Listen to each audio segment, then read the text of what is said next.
பிரியமுள்ள குமாரத்திகளே, இறை சித்தத்தோடு தொடங்கி செய்கின்ற அனைத்து நிகழ்வுகளும் நன்றாக வெற்றி அடையும்.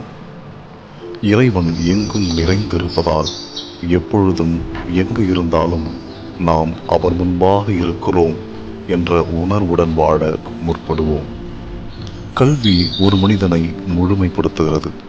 அதிலும் பெண் கல்வி ஒரு சமுதாயத்தை சீர்திருத்துகிறது. எனவே கல்வி கற்க முயல வேண்டும்.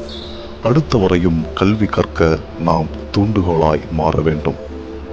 தரணியில் வாழும் நமது வாழ்க்கையில், அதுவும் நீண்ட நிகழ்வுகள் நிறைந்த வாழ்க்கையில், நாம் தெரிந்து கொண்ட விஷயத்தை உதவக்கூடிய உயர்ந்து நில்லுங்கள் என்ற 2 வார்த்தைகளில் சொல்லிவிடலாம்.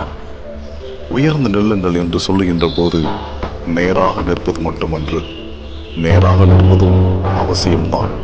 ஆனால் இந்த வார்த்தைகள் உணர்த்துவது ஆளுமையை உயர்த்தி கொள்ளுங்கள் என்பதாகும். உடல் அளவில் உயர்ந்து நில்லுங்கள், மன அளவில் உயர்ந்து நில்லுங்கள், ஆன்மீக அளவில் உயர்ந்து நில்லுங்கள். இந்த 3 நிலைகளிலும் நீங்கள் உயர்ந்து நிற்கும் பொழுது வாழ்க்கையில் ஏற்படும்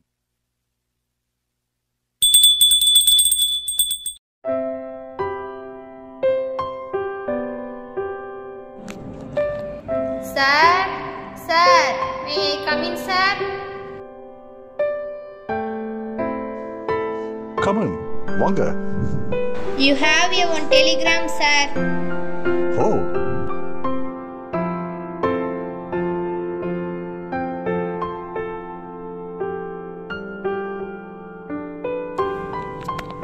Thank you, sir.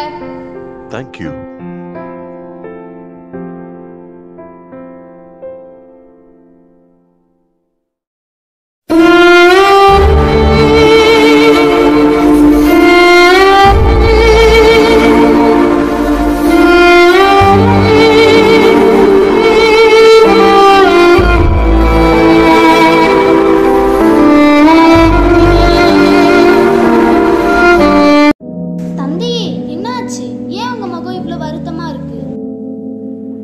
அப்பா தவறிட்டான்.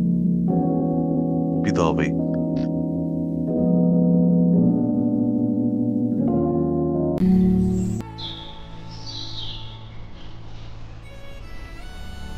வணக்கம் தந்தையே.